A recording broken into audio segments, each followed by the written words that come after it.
السلام عليكم ورحمة الله تعالى وبركاته. يسعد لي أيامكم أوقاتكم يا أحلى مشاهدين ومتابعين، إن كنتوا بالصبح أو المساء بتشوفوني. اليوم طبعا بديت يومي، فقت بكير، خلصت حوزة البيت ورحت على المولات. بدي اشتري يعني خضرة ولحمة ودجاج. طبعا ما صورت لكم المشتريات عشان ما يطول الفيديو عليكم. وجبت بدي أعمل مونة المكدوس وبدي أعمل ملوخية، وجبت توم ثمانية، يعني هيك شغلات للبيت كتير. جبت شغلات يا صبايا.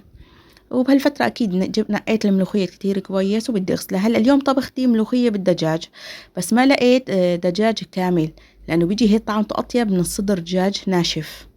وهالفترة طبعا عم بغسله مرتين ثلاثة ليطلع منها الرسوبات.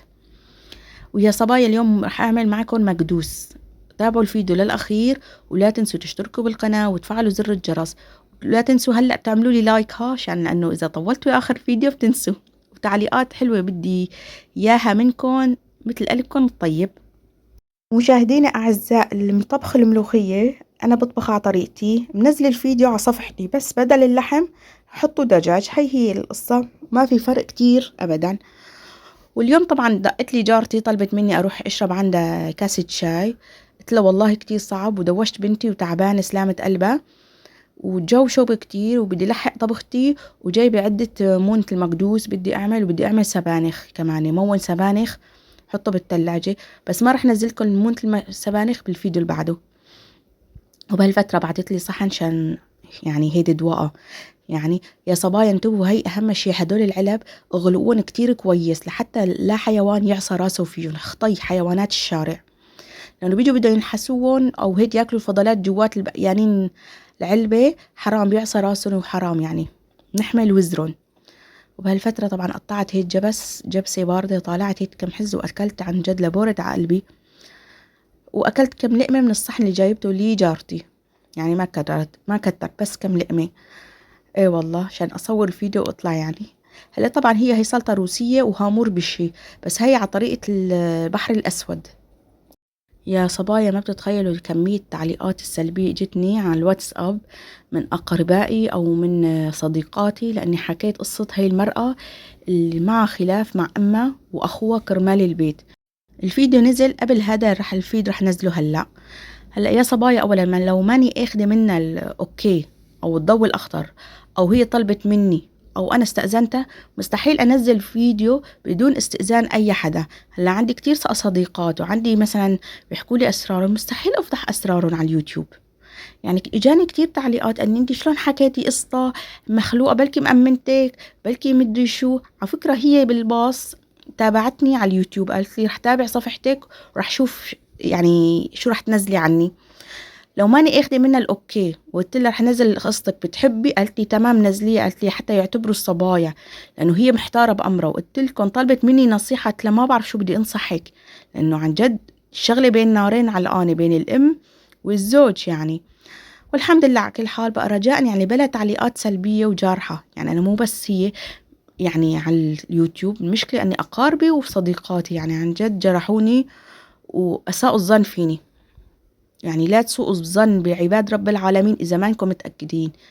وهالفترة طبعا خلصت طبختي وتعشينا ولملمت وحممت بنتي وحطت راسها ونامت. وهلأ بلشت ابدأ مونة المكدوس. فصلت الكبير عن الصغير يا صبايا. هلأ بتركيا هذا المكدوس ما في غير هيك نوع، يعني هذا الموجود. هذا أفضل نوع مكدوس أو باذنجان للمكدوس. طبعا فصلت الكبير عن الصغير عن الوسط عشان السلق يستوي كله بنفس الدرجة. وعبيته بمي باردة، طبعا صفيته. وأهم شي تعتمدوا أني دائما القاسي الباذنجان حطوه تحت آخر شي عشان يكون قريب للنار. وحطوا قماشة بيضة عشان ما يتلون ويصير لونين.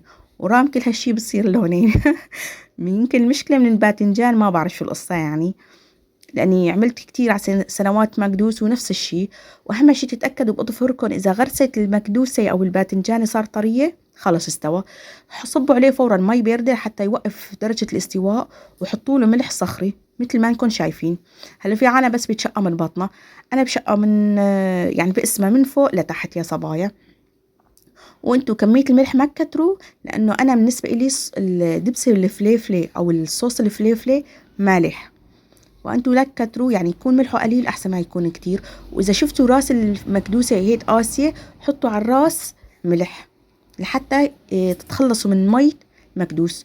والتقل شوي شوي، ما تقلوا فورا، يعني حطوا مثلا كل ساعتين بتزيدوا. وطبعا قشرنا الثوم وعفناه هيك ليلة كاملة ليتنشف لحتى يطلع منه السوائل. وهلا هون طحنا الثوم طبعا. واذا الثوم ما انطحن كتير كويس بالفرامة، حطوا قطعتين جوز بتساعد بالطحن. وهلا بدي طبعا كسر الجوز. هلا كسرناه، وهلا بعفوا بدي اقسمه. هلا كانت في مرة عند البياع وانا بشتري جوز، كنت بشتري جوز مكسر وخالص. قالت لي لا، قالت لي كسريه على ايدك احسن عشان تعرفي المنزوعة وما منزوعة. هي اول مرة يعني هاي بعرف هاي المعلومة، وفعلا عطتني هالنصيحة، الله هي كتر خيرها. يعني قدرت اطالع الجوزات المنزوعات. اتبعوا هاي النصيحة. مشاهدين اعزاء من سوريا، اكيد انتوا بتعرفوا تعملوا المكدوس، بس انا احيانا بعطيكم تفاصيل بسيطة للمشاهدين اللي بالجزائر، اللي بالعراق، بالمغرب، مصر. يعني انا بالنهاية كل المشاهدين عم يتابعوني مو بس من سوريا، من الوطن العربي جميعا. ويا صبايا هلا فيكن تحطوه بأكياس وتحطوه بالثلاجة إذا بتحبوه ما يحمض، ما تحبوا طعمة الحموضة، وتطالعوا الكيس وتذوبوه وتصفوه وتحطوا له زيت زيتون أول بأول. وفيكن تكبسوه بالمطربانات. هلا أنا بحبه يحمض بصراحة يا صبايا. إيه هلا ما عندي زيت زيتون، لأنه هون بتركيا زيت الزيتون أغلى من الذهب. الحمد لله على كل حال. وفيكن تجيبوا هدول القطع تكبسوا فيهم هيك، بحيث اني المكدوس يطلع على الوجه يعفن. هاي الطريقة الأفضل. بس ما ضلان عندي غير وحدة كبيرة والبقية أحجام صغار. وهلا طبعا خلصت كبس المكدوس، طلع تقريبا 4 مطربانات ونص. هلا صرنا بفقرة التذوق. ما قلت وقت الملوخية لأني خلص متذوقين الملوخية من قبل وخالصين. والله يا صبايا المكدوس ريحته يا ما أطيبه. ريحته طيبة، يعني الريحة هي بتعطي ريحة زكاوي سبحان الله. الثوم مع الجوز. ليك ولا أنا ما بحط له زيت زيتون بالوقت الكبس. بس لما بطالع المكدوسة بحط له زيت زيتون يعني بالصحن. بس حتى الزيت الزيتون نحن عنا بتركيا لونه كاشف. هاي يا صبايا ليش ما بنعرف يعني مثل زيتون عفريني أو الزيت العفريني ما ضل. الحمد لله على كل حال. وشوفت عينكم المكدوسة لقمة وحدة، لقمة عولات سلنجو. يا ريت فيني يا صبايا دوقكن الطعم، هي توصل لقمة لكل مشاهد ومشاهدة. وهلا صرنا بنهاية فيديو، صار لازم اودعكن وقلكن لا تنسوا تشتركوا بالقناة وتفعلوا زر الجرس. سلامات.